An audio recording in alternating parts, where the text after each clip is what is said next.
Terima kasih pemirsa Anda terus setia bersama dengan kami di catatan akhir pekan. Tentunya kita masih dalam satu tema yang seolah-olah ini memberikan dua pendapat begitu ya. Kemudian apakah pilkada harus terus dijalankan ataukah kemudian ada opsi lainnya yang lebih baik lagi yang justru ini terkait dengan alasan dari Muhammadiyah sendiri yaitu memelihara jiwa ya.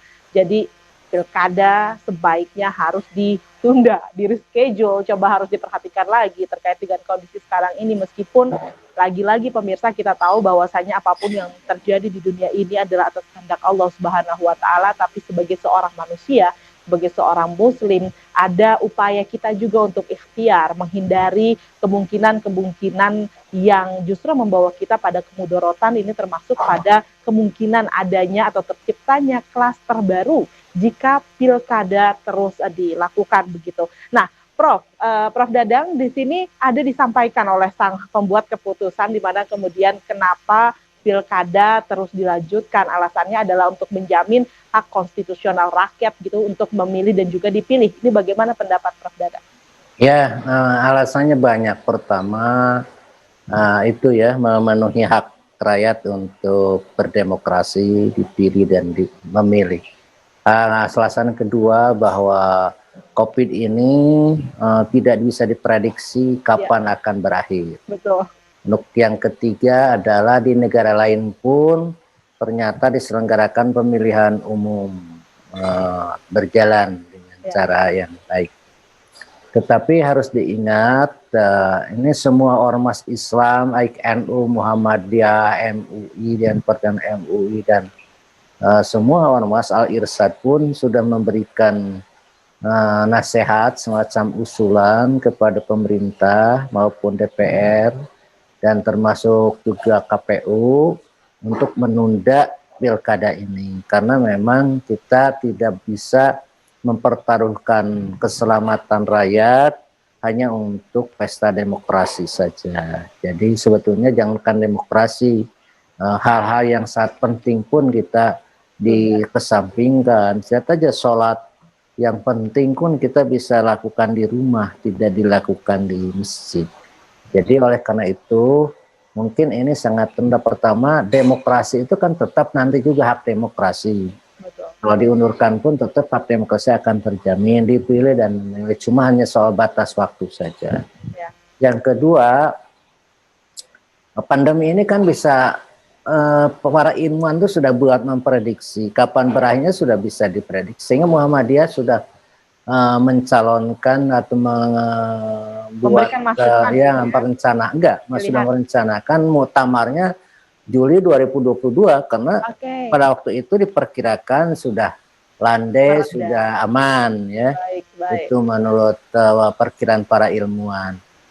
Artinya pilkada ini pun bisa kita prediksi kapan. Apakah akhir 21 atau diundurkan setahun, bisa saja. Ya. Mungkin agak terlambat lah, orang yang calon yang akan menang mungkin akan terhambat 1 tahun, kan tidak apa-apa demi keselamatan rakyat. Betul.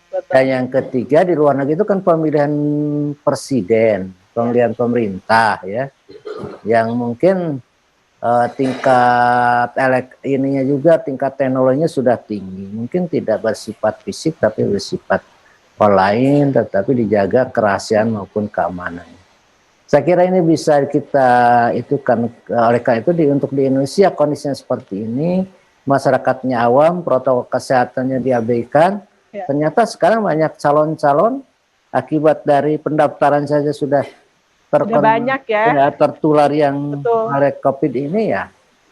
Banyak pejabat-pejabat yang juga sudah meninggal. Tokoh kita yaitu Bupati Bire ya. Bro dari Kalimantan itu kan tokoh Muhammadiyah yang di Bupati meninggal dunia. Banyak itu Pak Sekretaris DKI, Pak almarhum Saifullah meninggal dunia. Jadi banyak sekali tokoh-tokoh yang sudah terinfeksikan. Padahal mereka itu pasti orang yang mengerti ya, bisa menjaga diri, bisa mempraktikkan protokol kesehatan. Apalagi rakyat jelata yang ingin datang ke TPS, apalagi diiming-iming uang ya untuk datang umpamanya. 50.000, 100.000 bagi rakyat kan besar di pedesaan itu. Betul.